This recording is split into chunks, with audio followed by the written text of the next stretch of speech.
all people, all nations, all peoples again. We're told all death will be vanquished and the tears will be wiped from every cheek.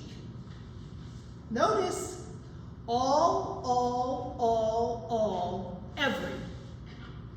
These are the words that are used. This feast, this vision of abundance and plenty is not just for the righteous, not just for faithful Jews, not just for ethnic Jews, not just for Jews and Gentiles, but it is for all peoples and all nations, everyone, one family, at the table, no one left out. Everyone is invited. This may bring to mind that line from the 23rd Psalm, "You prepare a table before me in the presence of my enemies."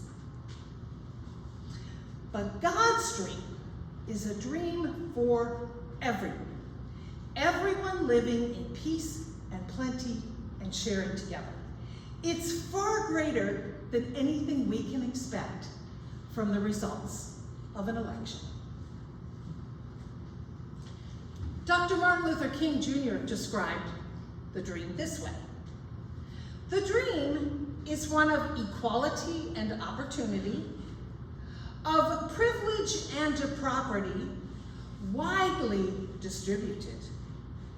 A dream of a land where people will not take necessities from the many to give luxuries to the few.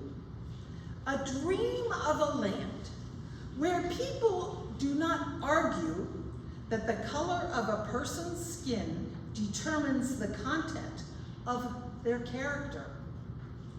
A dream of a place where all our gifts and resources are held not for ourselves alone, but as instruments of service for the rest of humanity. The dream of a country where every person will respect the dignity and worth of all human personality, and people will dare to live together as sisters and brothers. So we are given this vision of plenty for all, God's dream. And being part of this dream is what being a saint is about. In the overture to the book, His Truth is Marching On, John Lewis and the Power of Hope, author John Meacham talks about Lewis as a saint. Lewis was very religious. He grew up in church. When he was 4, he began preaching to the chickens that he cared for in their yard. As a young adult, he went on to be trained for the ministry. Lewis took Jesus at his word. He trusted in the hope of the gospel as a liberating force for all people. Lewis was a person willing to die for his beliefs that we could be one human family. This sounds like a saint to me. Lewis also benefited from those who were saints in his life, and not just the big names like Rosa Parks and Martin Luther King Jr. and Diane Nash and Ralph Abernathy. In Meacham's book about John Lewis, we're told about a meal that Lewis may have considered the best of his life at a time that was surely prepared by those who were saints, though they probably would not have said that about themselves. This occurred during the Freedom Rides, and they had already been beaten by the white mob. Lewis had been beaten senseless. They persisted. They showed up again to get on a bus in Alabama. Lewis was in a group that was put in jail by Bull Connor to keep them safe, they were told. They sang freedom songs, which apparently drove Connor crazy. And they went on a hunger strike to protest their being locked up without being arrested or officially charged with anything. Then, in the middle of the night, Connor ordered them into cars. He wanted them out of Alabama. Meacham tells us, a ride in the dark of the Alabama night with Bull Connor and his deputies was not high on Lewis's list of desirable outcomes. We didn't go in a voluntary way, Lewis recalled. We went limp, so they literally picked us up and put us in the car. And we started back up the highway toward the Tennessee state line. The Freedom Riders were dropped off by the Alabama-Tennessee border in the middle of nowhere. Meacham tells us the police left the riders and their bags by the desolate roadside in the depths of night. We were frightened, Lewis recalled. We didn't know anyone. What they did know, Meacham continues, is that this was the kind of place where the Klan was strong, fearless, and likely to finish what the toughs in Rock Hill and Birmingham had started. Now, there were railroad tracks nearby, and Meacham tells us a small group set off down the tracks looking for help. And they found an elderly black couple. Lewis, who never learned their names, thought they were at least in their 70s. And they were living in a ramshackle house about a mile away. Now, the man of the house resisted at first. I mean, helping people like Lewis, this could get you killed. But his wife insisted. In that time and place, taking this small band of Freedom Riders was an act of profound bravery, a radical thing to do. So Lewis used their telephone. Their hostess, meanwhile, gave the riders hot water to use to clean up. And her husband, at daybreak, bought breakfast supplies at several different stores to avoid, as Lewis put it, making a single suspiciously large purchase at one store.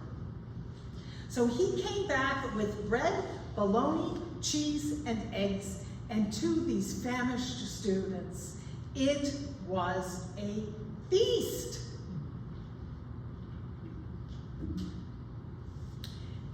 Historian of religion Martin Marty told Time magazine, a saint has to be a misfit,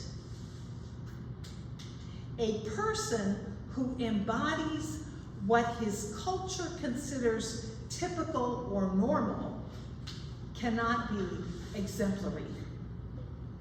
People who stand up for justice, who go out of their way to do good for others, who help us see reality in a different way, these may all be saints.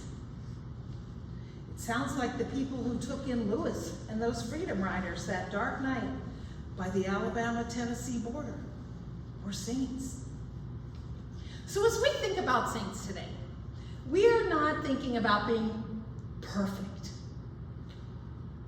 We are not thinking about being incredibly devout.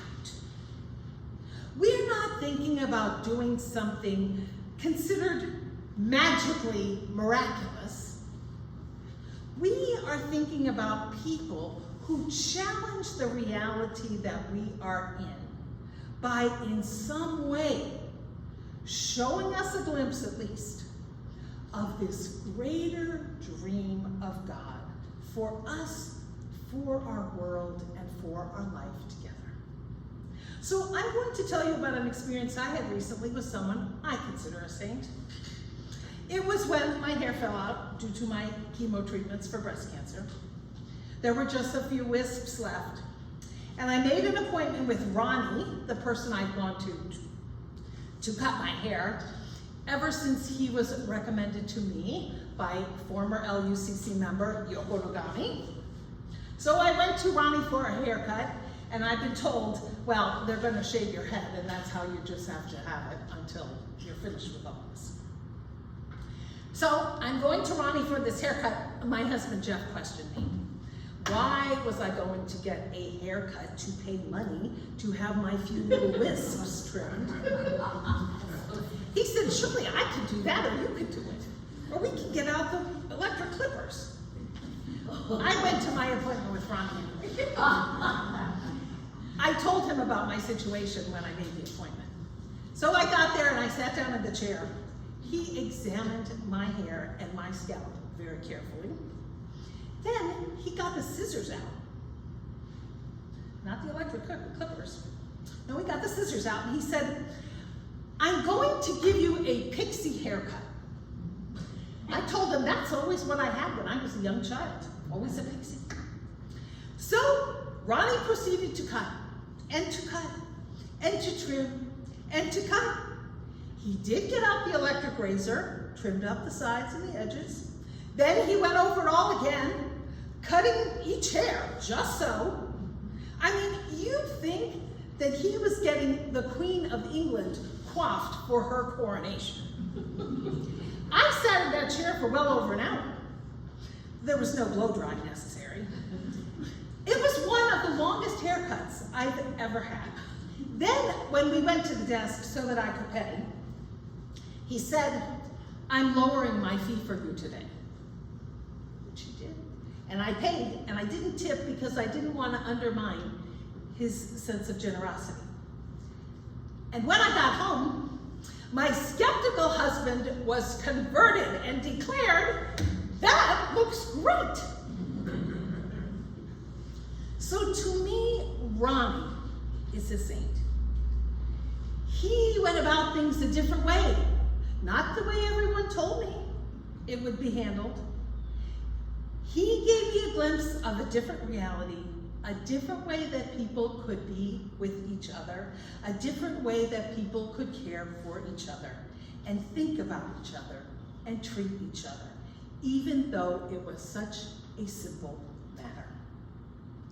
I don't know about you, but I want to be a saint like that. Sharing in God's dream, where everyone is honored and respected at a sumptuous feast of life.